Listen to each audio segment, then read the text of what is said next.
নমস্কাৰ সকলোলৈকে পৃথিৱী ভূগোলৰ আলোচনাৰ পাৰ্ট 4 হ'ব এইটো ভিডিঅ' নম্বৰ।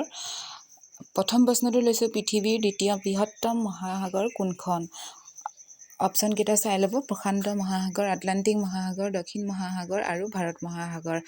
সম্ভৱতঃ আপোনালোকে এইটো প্ৰশ্নৰ উত্তৰ সকলোৱে জনাব বুলি আশা কৰিছোঁ। কমেণ্টত সকলোৱে জানিব। এতিয়া আমি দ্বিতীয় প্ৰশ্নলৈ আগবাঢ়োঁ। 2 নম্বৰ প্ৰশ্নটো লৈছোঁ, আটলান্টিক মহাসাগৰৰ আকৃতি ইংৰাজীৰ কোনটো আখৰৰ দৰে? এইটো প্ৰশ্ন আমি আগৰ ভিডিঅ'টোৰ দৰেই থাকিবলৈ দিলোঁ, কাৰণ আটলান্টিক মহাসাগৰ হৈছে দ্বিতীয়খন পৃথিৱীৰ বৃহত্তম মহাসাগৰ। গতিকে সেই প্ৰশ্নটোৰ লগত সংগতি ৰাখি আমি এই প্ৰশ্নটো পুনৰবাৰ দি দিছোঁ আপোনালোকক। এতিয়া আপোনালোকে ক'ব, আটলান্টিক মহাসাগৰৰ আকৃতি ইংৰাজী আখৰৰ কোনটো আখৰৰ দৰে?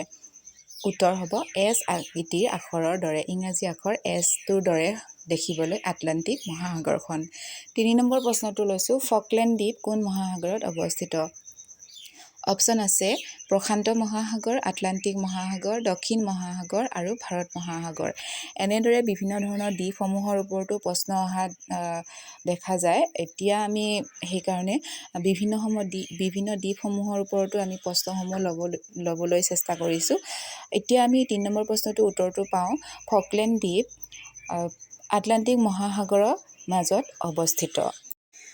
এতিয়া আমি 4 নম্বৰ প্ৰশ্নলৈ আগবাঢ়িছোঁ। 4 নম্বৰ প্ৰশ্নটো লৈছোঁ, পৃথিৱীৰ বৃহত্তম মৰুভূমি ছাহাৰা মৰুভূমি কোন মহাদেশত অৱস্থিত? অপশ্যন আছে ওচেনিয়া, এছিয়া, ইউৰোপ আৰু আফ্ৰিকা। শুদ্ধ উত্তৰটো হ'ব আফ্ৰিকা মহাদেশত পৃথিৱীৰ বৃহত্তম মৰুভূমি ছাহাৰা মৰুভূমি অৱস্থিত। 5 নম্বৰ প্ৰশ্নটো হৈছে, ইকুৱেডৰ কোন মহাদেশত অৱস্থিত? অপশ্যন কেইটা লৈছোঁ, ওচেনিয়া মহাদেশ, দক্ষিণ আমেৰিকা মহাদেশ, ইউৰোপ মহাদেশ, আফ্ৰিকা মহাদেশ। শুদ্ধ অপশ্যনটো আপোনালোকে জনাসকলে ভিডিঅ'টো চাই থাকোঁতেই তলত কমেণ্ট কৰিব পাৰে, আৰু মই উত্তৰটো কৈ দিছোঁ, ইকুৱেডৰ মহাদেশ, ইকুৱেডৰ দক্ষিণ আমেৰিকা মহাদেশত অৱস্থিত। 6 নম্বৰ প্ৰশ্নটোলৈ আগবাঢ়িলোঁ, পৃথিৱীৰ দীৰ্ঘতম এণ্ডিজ পৰ্বতশ্ৰেণী কোন মহাদেশত অৱস্থিত? অপশ্যন আছে ওচেনিয়া মহাদেশ, এছিয়া মহাদেশ, ইউৰোপ মহাদেশ, দক্ষিণ আমেৰিকা মহাদেশ। আপোনালোকে হয়তো জানেই এইটো উত্তৰ।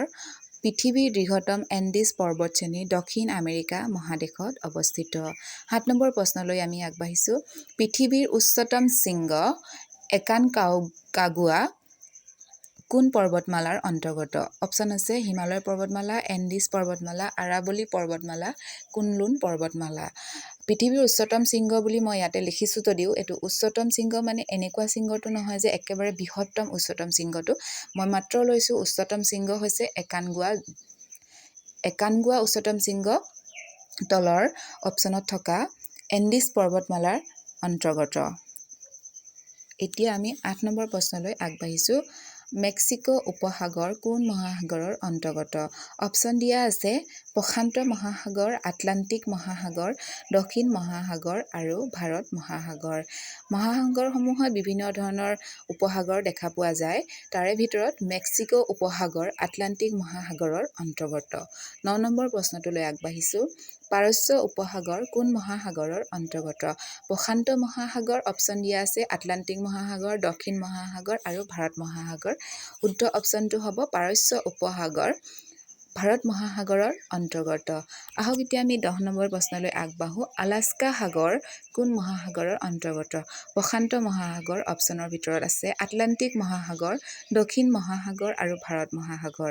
আপোনালোকে অপশ্যনসমূহ চাই আমি গম পাইছোঁ আলাস্কা সাগৰ প্ৰশান্ত মহাসাগৰৰ অন্তৰ্গত এখন সাগৰ।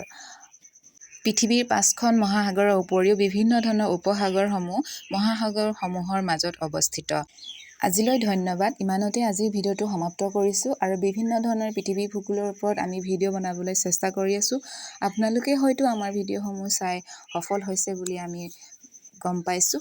যদি আপোনালোকে আমাৰ ভিডিঅ'সমূহ উপযুক্ত বুলি ভাবিছে তেনেহ'লে আমাক লাইক কৰিবলৈ নাপাহৰিব, আৰু প্ৰথমৰ প্ৰশ্নটো কমেণ্টত জনাব। ধন্যবাদ।